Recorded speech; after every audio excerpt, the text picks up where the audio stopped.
Hello friends, welcome back to my channel Learn Easy. In this video, we will cover the second topic from the human body, that is the digestive system.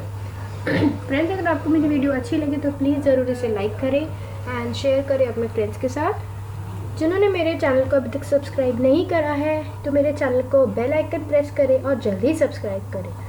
In this video, we will identify and also name the organs of the digestive system and explain their functions in detail. We will also give reasons for chewing of food for better digestion. We will discuss the need for digestive system and we will also draw and label the parts of the digestive system. The digestive system. We need food to stay alive. It provides us nutrients. हमें कुछ खाने के तत्व हमें digestive system के द्वारा हमें मिलते हैं, जैसे एनर्जी मिलती है हमारी, help us to grow, keep us healthy. Our body can not directly use the nutrients present in the food. जो खाने में तत्व होते हैं वो हमारी बॉडी डायरेक्टली यूज नहीं कर सकती, उसके लिए हमें डाइजेस्टिव सिस्टम हमारी सहायता करता है। The food needs to be broken down into smaller parts. कोई भी हम फूड की बाइट लेते हैं, बड़ा फूड बाइट लेते हैं, तो हमारे दांतों के थ्रू हम उसको च्यू करके स्मॉलर पार्ट्स में करते हैं, फिर वो स्मॉलर पार्ट्स हमारे डाइजेस्टिव सिस्टम में एंटर होता है and this way the nutrients जो होते हैं वो इजीली अब्जॉर्ब कर लेती है हमारी बॉडी। तो आइए समझते हैं सबसे पहले digestive system. Mechanical digestion occurs mainly in the mouth and stomach which breaks down food into smaller pieces. So that means सबसे पहली चीज़ हमें जो पता होनी चाहिए कि हमारी डाइजेशन जो स्टार्ट होती है वो सबसे पहले होती है माउथ से। Let us write it as first point and stomach, that is the second point. So mechanical digestion starts in the mouth and it starts in the stomach and which breaks down the food into smaller pieces. फिर उसके बाद आता है chemical digestion. Now chemical digestion breaks down food even in the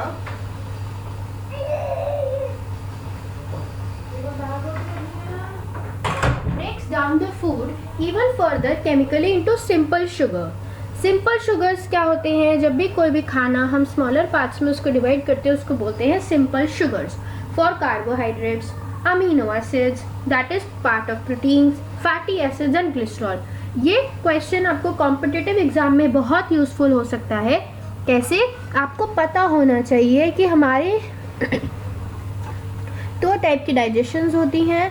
first is chemical digestion, second was mechanical digestion जो हम discuss कर चुके हैं। तो हमें यहाँ पे मार्क करते हैं फूड हमारा कौन से पार्ट्स में ब्रेक होता है। So this is simple sugar labelled as A, then we have amino acids which is labelled as B, and then we have fatty acids labeled as C, and then we have glycerol labeled as D. So to make note that chemical digestion में we have two parts and in mechanical digestion we have two parts and in chemical digestion we have 4 parts. आइए बढ़ते हैं आगे। इस वाली slide से हम समझेंगे कुछ funny facts. The process by which food is broken down into smaller parts and can be easily absorbed by the body is called digestion. और जो कंपोनेंट्स होते हैं डाइजेस्टिव सिस्टम के वो भी हमें डिटेल में पढ़ेंगे। आइए थोड़े से फैक्ट्स समझ लेते हैं। सबसे पहला fact, together your large intestine and your small intestine measures about 25 feet long. So please make a note friends, ये आपके एग्जामिनेशन पॉइंट ऑफ व्यू से इम्पॉर्टेंट है। 25 feet long. Then it takes about 3 hours for the food to digest. 3 hours for the food to move from mouth to intestines. So 3 hours for food to move, मतलब हम कुछ भी खाते हैं तो हमारे खाने को 3 घंटे लगते हैं डाइजेस्ट करने में। उसके बाद large intestine sometimes hold the food for up to 2 days। कभी कभार हम कुछ हैवी खाना खाते हैं तो हमारे फूड को होल्ड करता है फॉर अबाउट 2 days, राइट। उसके बाद आप ये नोट कर सकते हैं, कंपटीशन में बहुत इंपॉर्टेंट है एंड आपको बहुत हेल्प मिलेगी इन पॉइंट से। The average human digestive system processes about 50 tons of the food, मतलब पूरी लाइफ में 50 टन खाना ह्यूमन डाइजेस्टिव सिस्टम डाइजेस्ट करता है। तो ये 4 पॉइंट्स हो गए। पहला हो गया कि लार्ज और स्मॉल इंटेस्टाइन्स को इकट्ठे मिलाए तो 25 फीट लॉन्ग बनती है। 3 दिन लगते हैं खाना को, हमारे 3 घंटे लगते हैं हमारे खाने को मुंह से लेके इंटेस्टाइन्स तक जाने में। उसके बाद लार्ज इंटेस्टाइन्स कभी कभार खाना 2 दिन तक भी होल्ड कर सकती हैं और एवरेज ह्यूमन डाइजेस्टिव सिस्टम जो है 50 टन खाना वो लाइफ टाइम प्रोसेस करता है। तो आइए पढ़ते हैं parts of the digestive system. So let us understand the parts of the digestive system, rather we can also call them as components of digestive system. So many organs work together to digest the food. Mouth, that is esophagus, जो tube होती है connect करती है हमारे mouth को esophagus with the stomach.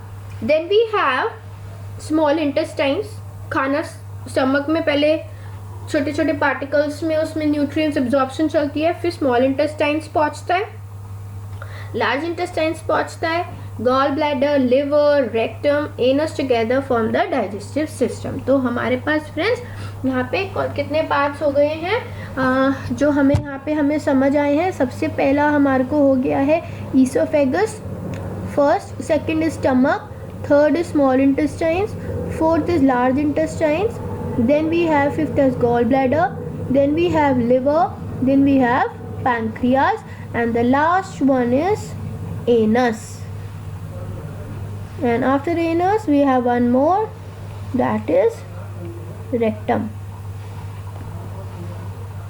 आइए बढ़ते हैं फर्स्ट पार्ट की तरफ। Now the first part is esophagus. आइए समझते हैं ईसोफेगस को थोड़ा सा डिटेल में। Food moves through oesophagus. एक ट्यूब होती है जो कि सबसे हम मार्क करते चलेंगे, कुछ कुछ जो इम्पोर्टेंट पॉइंट्स होते हैं। ट्यूब होती है 25 सेंटीमीटर्स लॉन्ग होती है। It takes 4 to 10 seconds for your mouth for your food to move through the oesophagus. कितने देर लगती है? हमें सिर्फ 4 से 10 सेकेंड लगते हैं खाने को ईसोफेगस से जाने में। एंड स्मूथ मसल्स जो होती है वो हमारे फूड को मूव करने में हेल्प करती हैं एंड खाना फाइनली कहाँ पहुँच जाता है? ईसोफेगस से स्टमक में। आइए बढ़े आगे। Then we have stomach. The stomach बहुत इंपॉर्टेंट है। This is what? This is a muscular bag, this is a muscular bread. So friends, अगर आपको मेरी वीडियो अच्छी लग रही तो प्लीज़ ज़रूर इसे लाइक करें एंड शेयर करें अपने फ्रेंड्स के साथ। उसके बाद देखिए स्टमक ग्रो श्रिंक, बढ़ता रहता है, कम। आप देख सकते हैं स्क्रीन पे, I have highlighted the red portion in the figure, that is your stomach. Then chemicals are mixed in with the food in your stomach to in order to break it down. तो खाने को break it down, इसको भी highlight कर लेते हैं, हमें पता चल जाएगा स्टमक का क्या क्या कैरेक्टरिस्टिक्स हो गए, फंक्शंस हो गए। कैरेक्टरिस्टिक्स हो गया तो मस्कुलर बैग है। फंक्शन की बात करें, ब्रेक इट डाउन, फूड को ब्रेक करना। फिर 2 से 4 घंटे लगते हैं पूरा खाने को लिक्विड बनने में। सो उसके बाद the food reaches the small intestines. आइए देखें स्मॉल इंटेस्टाइन्स कैसे। अभी आपको बताया था सबसे पहले कि लार्ज इंटेस्टाइन और स्मॉल इंटेस्टाइन्स को मिला के 25 फीट लॉन्ग बनता है, तो स्मॉल इंटेस्टाइन्स उसमें से 4 से 7 मीटर लंबी होती है। सबसे पहला कैरेक्टरिस्टिक हमारे पास आ गया 4 to 7 meters long in the length. Most digestion takes place, ये बहुत इंपॉर्टेंट है। सबसे ज़्यादा डाइजेशन हमारी किस में होती है फ्रेंड्स? स्मॉल इंटेस्टाइन्स में, right. Different chemicals are release into the small intestine to break down fats. खाने में जो फैट्स होते हैं, कार्बोहाइड्रेट्स होते हैं, प्रोटीन्स होते हैं, उनको ब्रेक करने में हेल्प करती है small intestine. Then absorption of nutrients in your body takes place in small intestine. Absorption of nutrients भी किस में होता है? स्मॉल इंटेस्टाइन्स में। फ्रेंड्स, आई थिंक आपको समझ आ रहा होगा। अभी तक हमने पढ़ा है ईसोफेगस, उसके बाद हमने पढ़ा है स्टमक, अब हमने पढ़ा है स्मॉल इंटेस्टाइन्स। अब हम इसके बाद पढ़ेंगे large intestines. Now large intestine का सबसे मेन जॉब क्या होता है? is to absorb water from the mass of food that has been digested। मतलब जितना भी है it has to digest water, जितना भी खाने में पानी है उसको हम डाइजेस्ट करने में हमें हेल्प करता है। फिर this keeps water inside your body so that do not hydrate, हमको प्यास नहीं लगे, हाइड्रेशन नहीं हो, पानी में बॉडी की कमी नहीं हो। तो ये हमारा हो जाता है जी सेकंड पॉइंट। आइए, anus and rectum. The rectum and anus are parts of your large intestines. तो अभी मैंने आपको ऐड कराया था कंपोनेंट्स में anus and rectum. So these are the part of large intestines, right? These are the parts of large intestines. They release your waste material. इनका function क्या होता है anus and rectum का? To release the waste material. Body से waste material को बाहर करना digestive system का काम होता है। So always remember, to keep healthy we should develop regular toilet habits and keep our intestines clean. Make sure to go to the toilet every morning. If toxins and waste materials stay in your body for long, it may lead to digestive disorders. So thank you friends for watching this video. अगर आपको video अच्छी लगी तो please ज़रूर like करें, share करें अपने friends के साथ, सब्सक्राइब करें चैनल को। Now you can find us on Facebook, Learn Easy. Share this video with your friends and don't forget to subscribe the YouTube channel for more updates.